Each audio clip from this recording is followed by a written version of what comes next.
नमस्कार दोस्तों। एक बार फिर से स्वागत है आपका हमारे हॉरर पॉडकास्ट शो पे, जहां पर हम लोग सुनते हैं एक से बढ़कर एक सच्ची घटना पर आधारित डरावनी कहानियां। तो जो ये आज की कहानी है वह है महेश की। तो चलिए जानते हैं महेश के साथ उस रात क्या घटना घटती है। तो महेश की कहानी को हम महेश की जुबान से ही सुनेंगे। नमस्कार दोस्तों, मेरा नाम महेश है। यह कहानी मेरी जिंदगी की सबसे भयानक रात की है। मैं एक साधारण व्यक्ति हूँ जो हमेशा की तरह अपने काम से लौटकर घर जाने की कोशिश कर रहा था।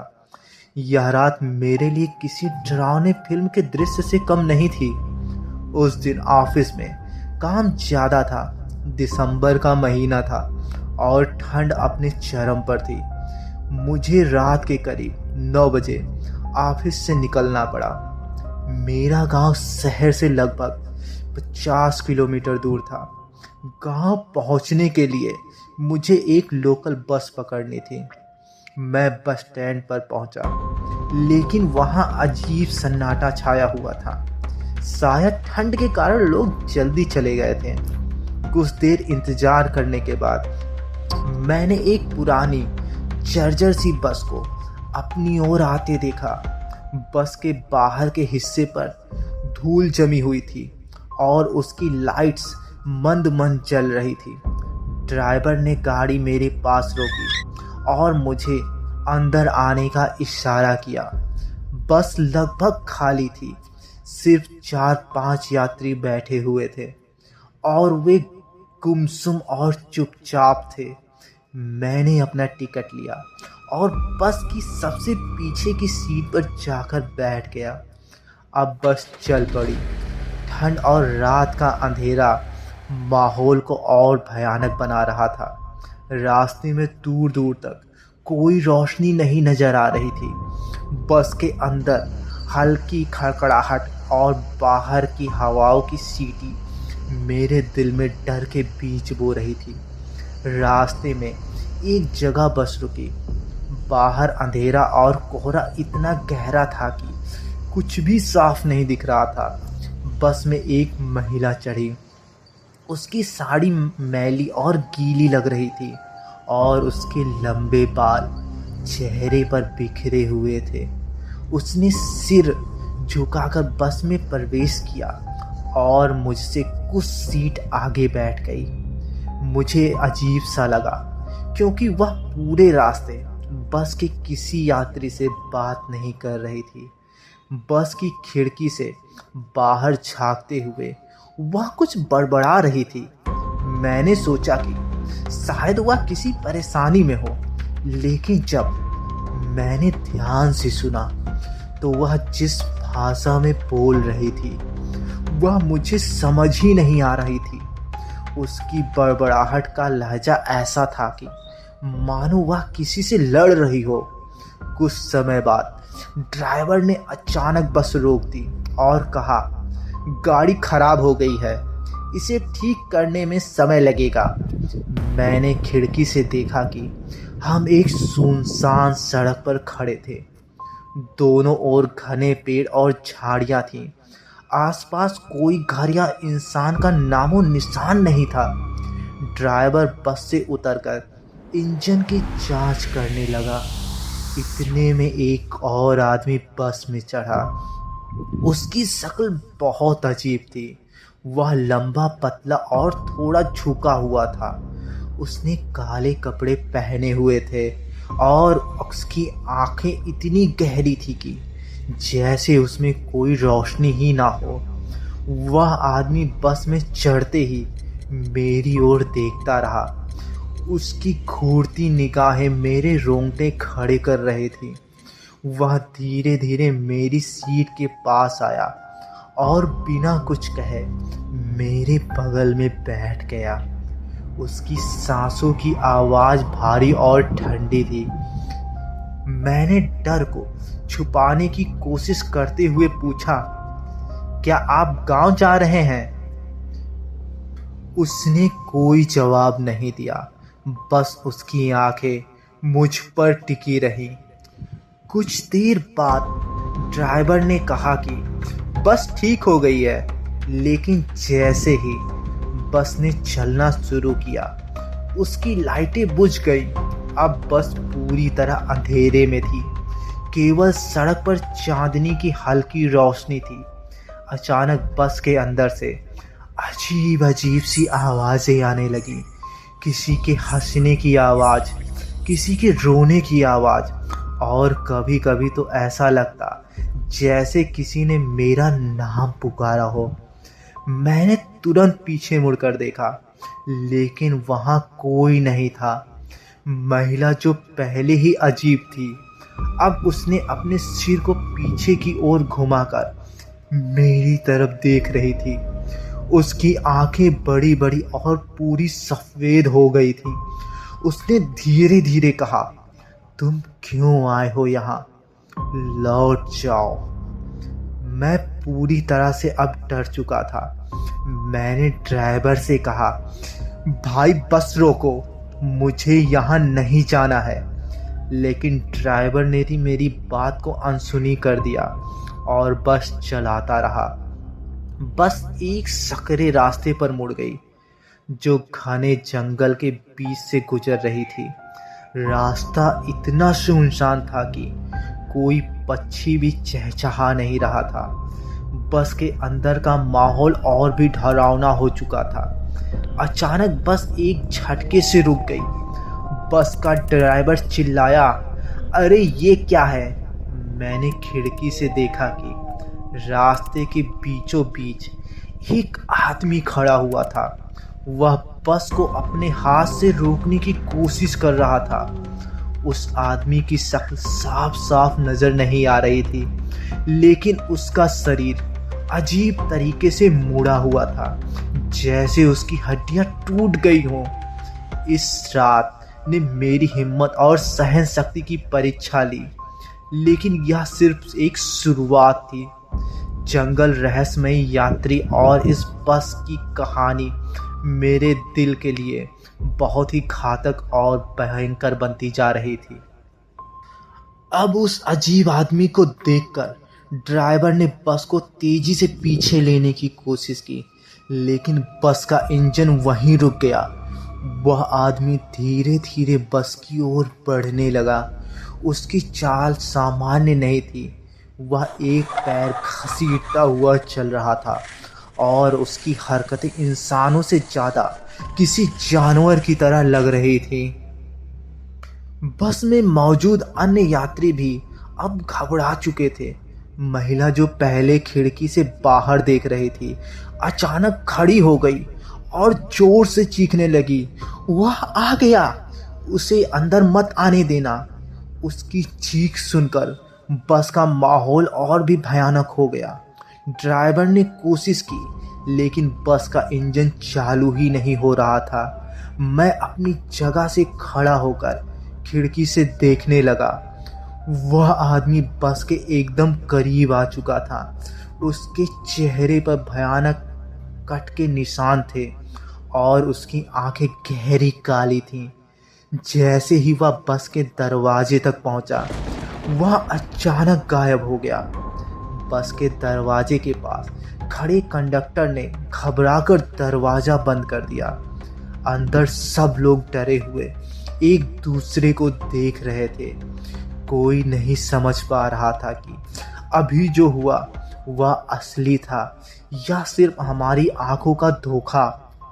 तभी बस के अंदर से किसी के कदमों की आवाज़ आने लगी। ऐसा लगा जैसे कोई भारी बूट पहने हुए बस के अंदर धीरे धीरे चल रहा हो। लेकिन जब मैंने इधर उधर देखा तो कोई भी दिखाई नहीं दिया। महिला जो पहले ही अजीब हरकतें कर रही थी, अब जोर जोर से रोने लगी। उसने कहा, हम सब मारे जाएंगे, वह यहाँ से हमें ले जाने आया है। इधर ड्राइवर और कंडक्टर दोनों घबराए हुए थे। उन्होंने बस के अंदरूनी हिस्से की जांच करने की कोशिश की, लेकिन कुछ भी संदिग्ध नजर नहीं आया। कुछ देर की कोशिश के बाद ड्राइवर ने किसी तरह बस का इंजन चालू किया, लेकिन बस अब जिस रास्ते पर चल रही थी वह रास्ता पहले से ज़्यादा डरावना और सुनसान हो चुका था।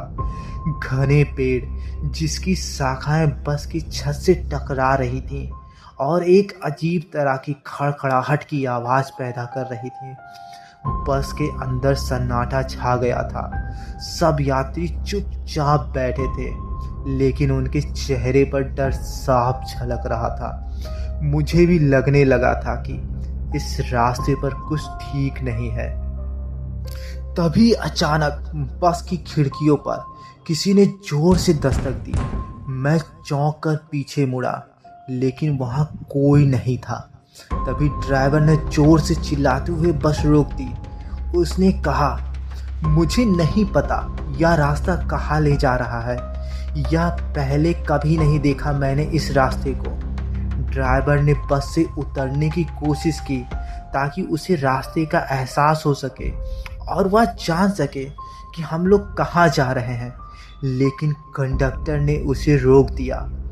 इस समय बाहर जाने में खतरा है, उसने ऐसा एक भारी स्वर में कहा। बाहर सिर्फ और सिर्फ घुप अंधेरा था और बीच बीच में कोई अजीब सी आवाज़ें भी सुनाई दे रही थीं। कभी कभी उल्लुओं की आवाज़ें एकदम स्पष्ट हो रही थी मेरे कानों में। तभी बस की खिड़कियों पर अंधेरे में कई परछाइयाँ दिखने लगी। वे बस के इर्द गिर्द घूम रही थीं। यह किसी इंसान की परछाइयाँ नहीं लग रही थीं। उनका आकार और गति बिल्कुल असामान्य था।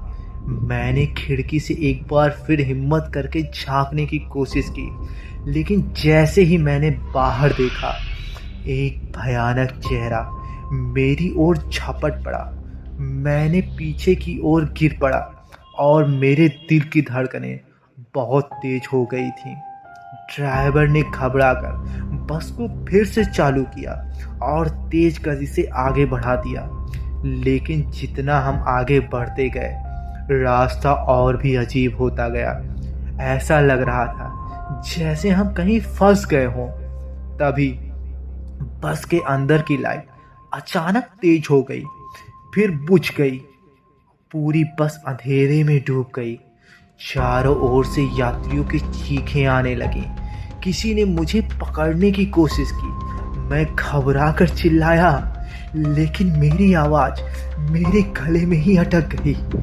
इस अजीब सी रात में जो कुछ भी हो रहा था वह सिर्फ डरावना नहीं था, बल्कि मेरी जिंदगी का सबसे बड़ा संघर्ष था। मैं इसे समझने की कोशिश कर रहा था, लेकिन मुझे कुछ भी समझ नहीं आ रहा था। कोई भी तर्क इन सब घटनाओं को सिद्ध नहीं कर पा रहा था। अब बस घने जंगल के अजीब से रास्ते से चल रही थी। वह रास्ता कहीं खत्म होता ही नहीं दिख रहा था। खिड़कियों के बाहर अंधेरा इतना गहरा था कि पेड़ और झाड़ियां भी परछाई बनकर रह गई थी। बस के अंदर सन्नाटा और डर का माहौल पूरी तरह से फैल चुका था। मैं अपने हाथों को आपस में मसल रहा था। ठंड बढ़ती जा रही थी और हर किसी की सांसों से भाप निकलती दिखाई दे रही थी। अचानक ड्राइवर चिल्लाते हुए कहा, रास्ता खत्म हो गया है, मुझे कुछ भी आगे अब नहीं दिख रहा है। हम एक खुले स्थान पर आ गए थे। चारों ओर घना कोहरा था। ऐसा लग रहा था जैसे हम किसी खाली मैदान में खड़े हों।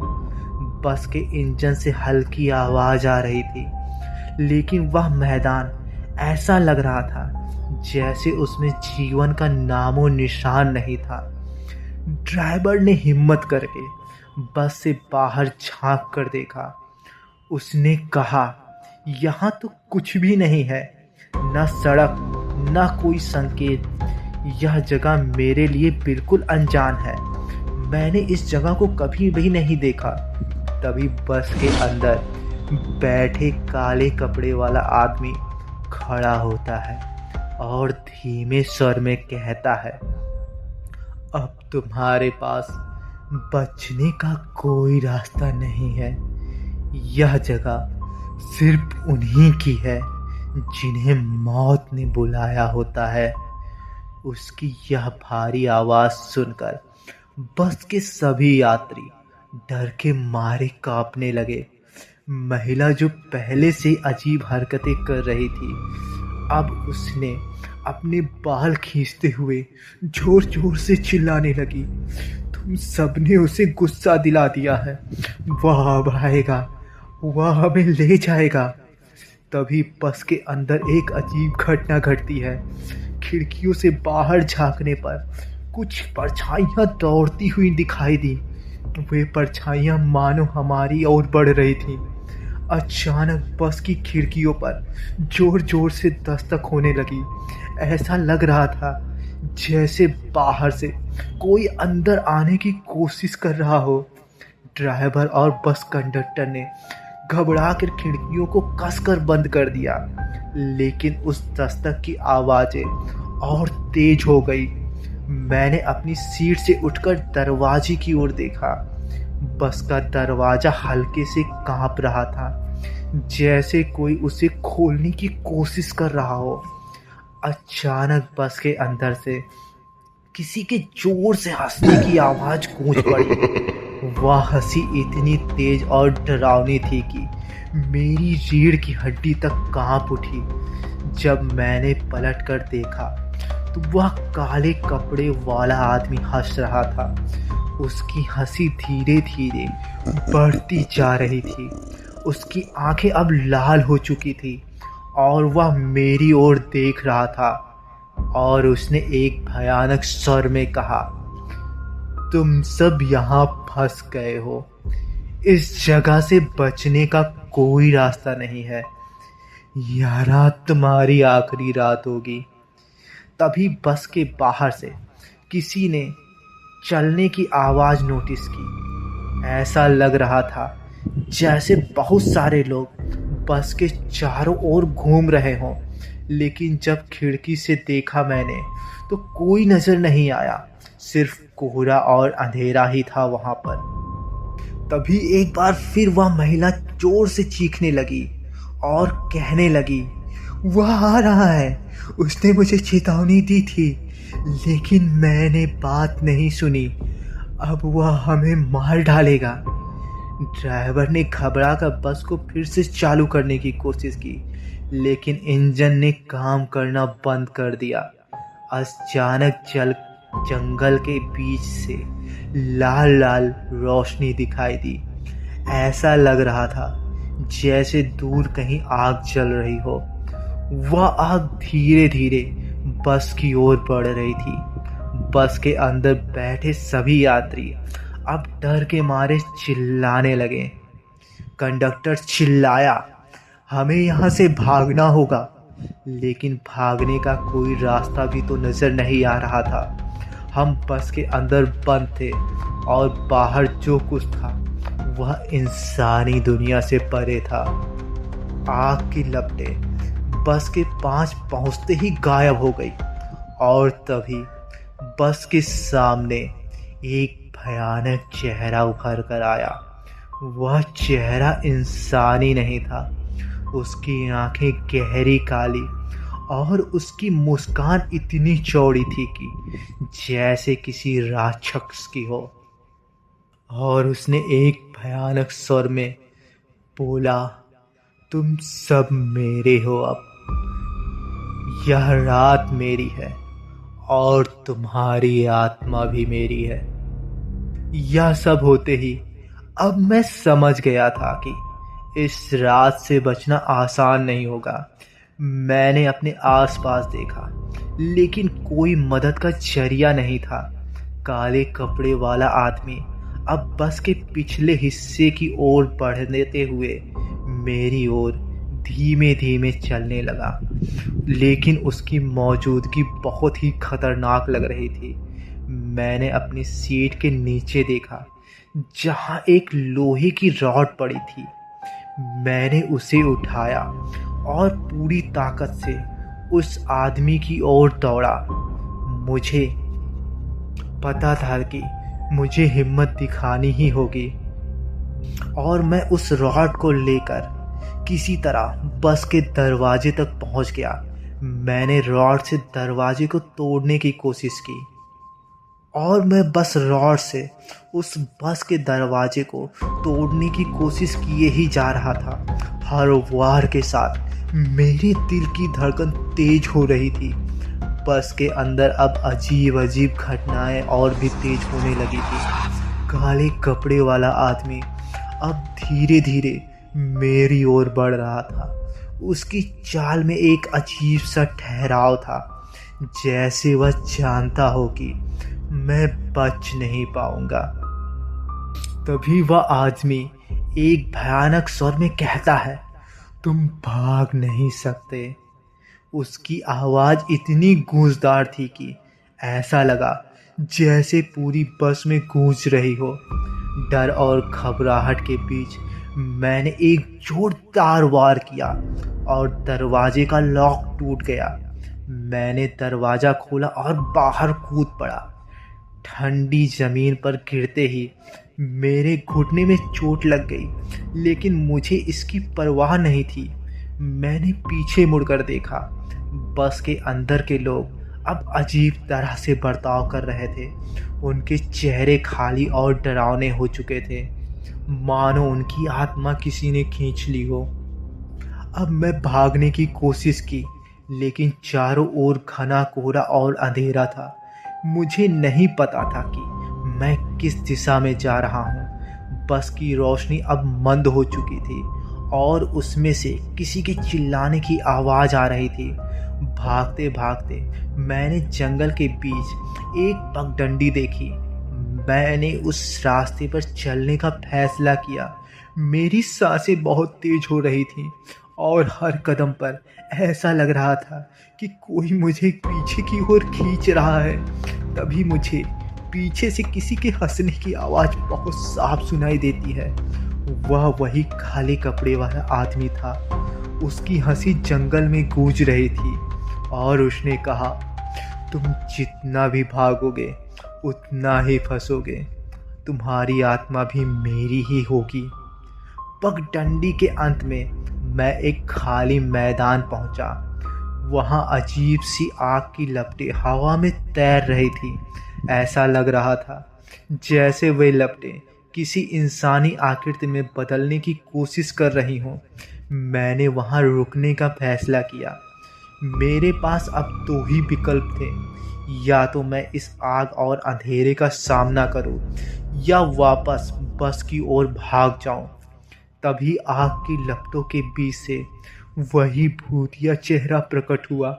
उसकी आंखें अब जल रही थी और उसने मुझसे कहा, यह रात तुम्हारी आखिरी रात होगी।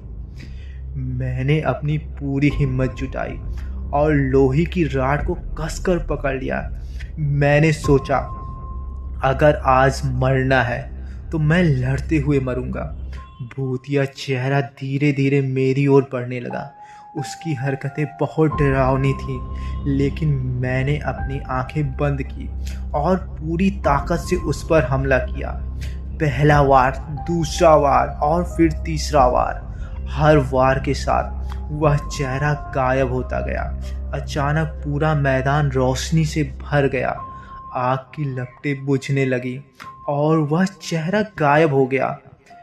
मुझे समझ नहीं आ रहा था यह क्या हो रहा है, और इसी बीच मैं बेहोश होकर ज़मीन पर गिर पड़ा। जब मेरी आंखें खुली तो सूरज उग रहा था। कोहरा छट चुका था और चारों ओर पक्षियों की चहचहाहट सुनाई दे रही थी। मैंने पीछे मुड़कर देखा तो वह बस गायब हो चुकी थी। वहाँ न कोई यात्री था, न बस और न ही वह ड्राइवर। ऐसा लग रहा था जैसे वह रात सिर्फ मेरी कल्पना थी। मैंने अपनी चोट और फटे हुए कपड़ों को देखते हुए समझा कि वह रात असली ही थी। किसी तरह से मैं गांव पहुंचा। रास्ते में एक ट्रक ड्राइवर ने मुझे देखा और मेरी मदद की। उसने कहा, यह रास्ता बहुत समय से बंद पड़ा है, यहाँ कोई बस नहीं आती। तुम यहाँ कैसे पहुँचे? मैंने कुछ नहीं कहा। गांव पहुंचकर मैंने अपनी माँ को सब कुछ बताया। वह डर गई और बोली, यह पूर्णिमा की रात थी। हमारे गांव के लोग कहते हैं इस रात जंगल में बुरी आत्माएं घूमती हैं और वे आत्माएं लोगों को अपना शिकार बनाती हैं। यह सुनकर मैं बहुत ही भयभीत हो गया और मैं बहुत खुश भी था कि मैं उन आत्माओं के चंगुल से बच गया। उस घटना के बाद मैंने हमेशा रात में यात्रा करने से परहेज किया। वह रात मुझे सिखा गई कि डर से भागने के बजाय उसका सामना करना सबसे अच्छा उपाय है। आज भी मैं जब उस बस और जंगल के बारे में सोचता हूँ तो मेरी आत्मा कांप उठती है। लेकिन उस रात ने मुझे हिम्मत और आत्मविश्वास का अति मतलब भी समझाया। तो दोस्तों, ये कहानी थी महेश की। उम्मीद करते हैं यह कहानी आपको पसंद आई होगी। अगर कहानी पसंद आए तो प्लीज़ वीडियो में कमेंट करना ना भूलें और लाइक ज़रूर करें। साथ में ज़रूर मुझे बताएं कि आप मेरे वीडियो को किस शहर से देख रहे हैं। फिलहाल वीडियो पूरा सुनने के लिए आपका बहुत बहुत धन्यवाद।